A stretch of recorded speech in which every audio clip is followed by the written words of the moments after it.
हाय सदगुरु। हम सभी पैसा कमाने के लिए बहुत मेहनत करते हैं, ये सोचकर कि पैसों से हमें खुशी मिलेगी।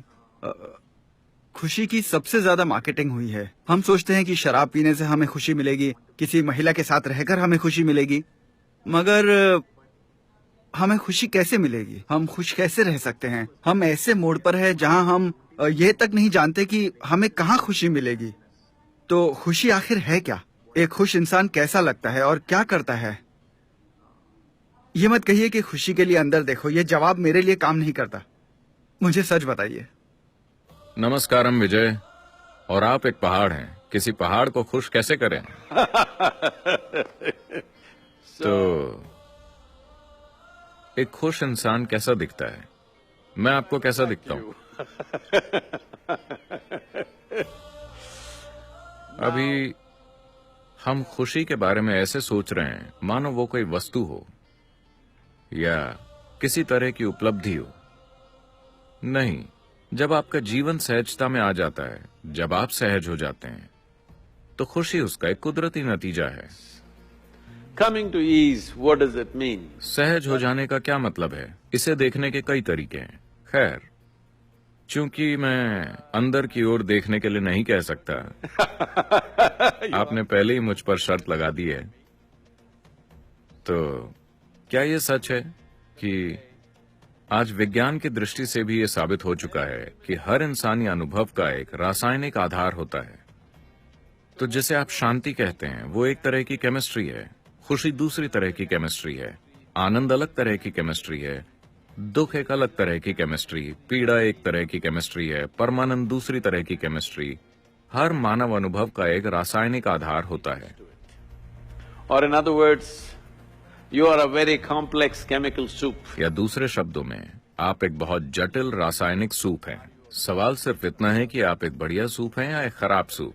अगर आप एक बढ़िया सूप हैं, तो आपका स्वाद अच्छा है, किसी और के लिए नहीं, अपने लिए।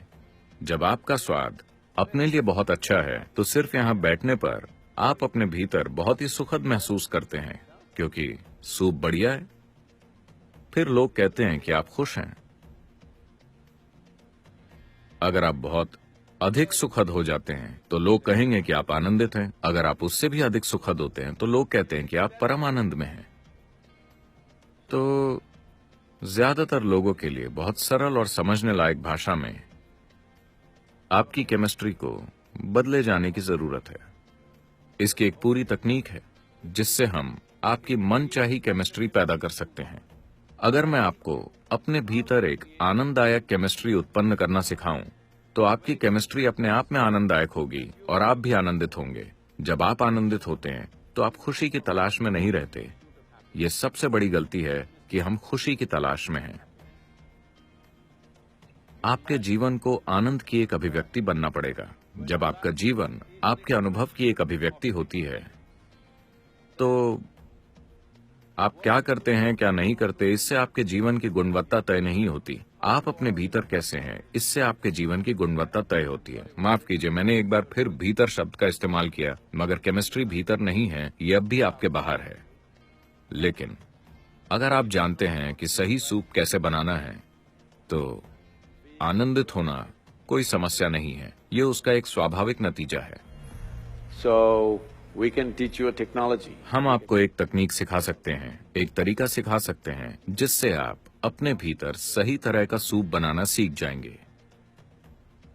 इसे ही मैं इनर इंजीनियरिंग कहता हूं, कि आप अपनी केमिस्ट्री को इस तरह बनाएं कि वो अपनी प्रकृति से ही आनंदपूर्ण हो, किसी चीज के कारण नहीं।